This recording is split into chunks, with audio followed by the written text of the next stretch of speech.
नवी मुंबई विमानतळांचा भार ज्यांच्याकडे ते जॉईंट एमडी शंतनू गोयल साहेब यांची आम्ही आज भेट घेतली आणि त्याचबरोबर कौशल्य रोजगार विभागाचे उपायुक्त जाधव यांची सुद्धा भेट घेतली।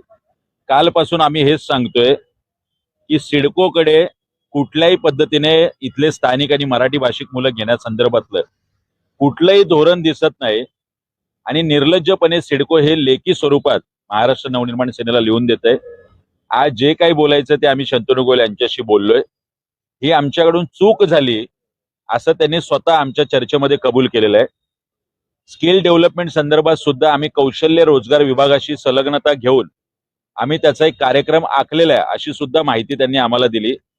पुढच्या काही दिवसात ती माहिती येईल, पण आमचं परत एकदा हेच म्हणणं आहे, या नवी मुंबई विमानतळाच्या ठिकाणी स्थानिक आणि मराठी भाषिकच 80% तरुणांची भरती झाली पाहिजे।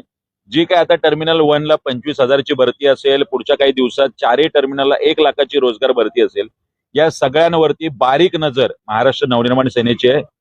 2-4 दिवसात आम्ही अलिबागचे उद्योग संचालक यांची सुद्धा भेट घेणार आहोत। यानंतर या सुधारणा नाही झाली तर निश्चितपणे आदित्य ठाकरे साहेब असतील, अमित ठाकरे साहेब असतील, या दोन्ही ठाकरेंच्या नेतृत्वाखाली एक भव्य मोर्चा या एअरपोर्टवर नक्की निघेल।